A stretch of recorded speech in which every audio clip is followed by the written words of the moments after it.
بسم الله الرحمن الرحيم. الحمد لله كفى والصلاة والسلام على من اصطفى وبعد. السلام عليكم ورحمة الله وبركاته. جمعونا يا سلمان أمة المسلمين تغيرها أمة السومالي لان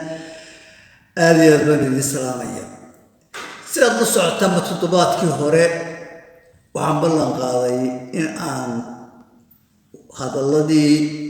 يو تلوي كيان سوتشي شري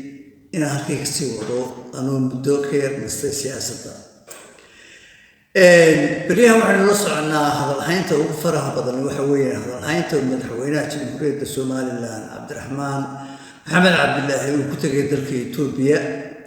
وآدي الله هذا الهيو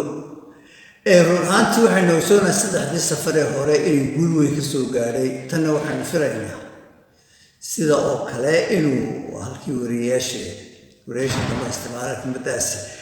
إن آد لو سلوين دور إن كستو دولة دي صوماليا أما دولة كنول مقدشو أي كشيء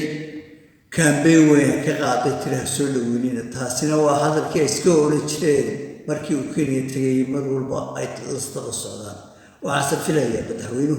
إنه يقول كسوين دولة أهيمهاس قلب كلام دولة وحويان روان xildhibaano ka tirsan golaha wakiilada Somaliland ayaa waxay soo saareen qodobo ay doonayaan inay sharciyeeyaan iyagoo ay noqsanahay 4 sanadood iyo badh ay meesha fadhiyeen aana wax sharci ah aan dalkaas u soo kordhin ayaa waxay dabceen inay muddo keenaan taasna uu madaxweynuhu had iyo jeer uu sheego in kororsi dambe aan jirin golayaasha iyo dhammaan doorashooyinka jamhuuriyadda Soomaaliland aan wax kororsi aan jirin waxay adeegsadeen amba ay sheegeen in la saaro doorashooyinka golaha deegaanka iyo wakiilada iyo madaxweynaha taa macnaheedu waxa weeyaan 4 sano dambe aan sii fadhino meesha ilaa inta madaxweynaha uu gaarayso taasina wax aqalgala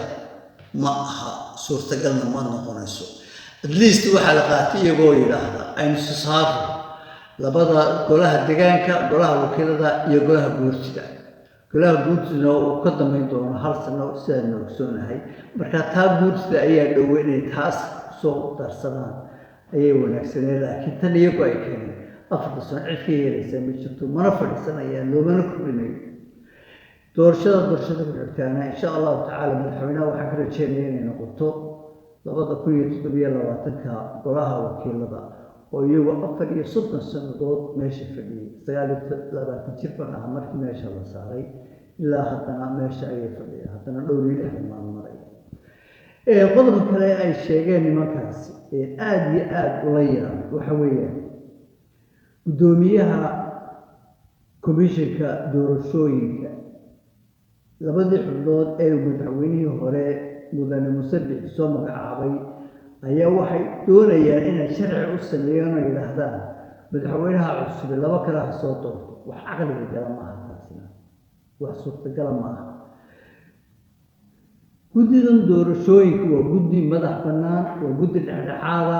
run ahaantii labadii hawlood iyo labadii doorasho ay qabteen aad iyo aad ayaa loogu ammaanay guulna way ka soo hooyeen si wanaagsan oo sharaf iyo karaamo iyo gobonimo ku jirtaan loo qabtay aad iyo aad oo lagu hambalyeynaya waxaan jecelahay inay golaha wakiiladu sharci wadanka anfaca oo ummadda anfaca inay keenaan qodob kale ay keeneen waxa weeyaan waxay yidhahdeen xubintii xisbiga oo cid u soo magacaabay guursida ee ka tirsaneed golaha commissionka ha laga saaro ambaba haba joogo oo maadaama xisbigu uu dhacay xisbiga kala soo baxo ay ka u jeedaan kulli qoladii ka ayaa ka keentay inuu xubin soo magacaabo taasina wax aqliga ka fog weeyaan taa macnaheedu waxaan oranayaa nimanka war idinku xisbigii aad ka soo baxdeen ee ummaddeedu ku dooratay inaad sharci ka soo saartaan bay ahayd in aanu xildhibaanku xisbiga loo soo doortay ee kharashka ku baxay ee ummaddu u soo baxday in aanu ka bixin haddii uu ka baxana uu xisbi kala galana in kursigiisu bannaanaado oo ummaddii ay soo doorato kursigii ay markii hore soo doorteen guurguurka xildhibaanadu inay iska daayaan inay taa sharci ka soo saaraan ayaa habboonaan lahayd. ugu dambayntii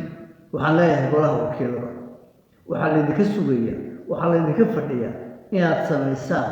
sharcigii lagu dooranayay golaha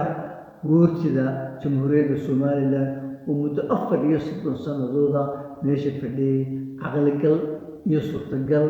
iyo wax la qaadan karana aanay ahayn inay muddo intaa ka badan inay sii fadhiyaan. madaxweynaha waxaan ka rajaynayaa inuu arrintaa meel mariyo oo haddii ay soo saari waayeen sharci isagu uu madaxweynaha lafdigiisu uu sharcigii lagu soo dooranayay golaha guurtida madaxweynuhu usoo gudbiyo golaha wakiilada dabeedna sidaa lagu ansixiyo.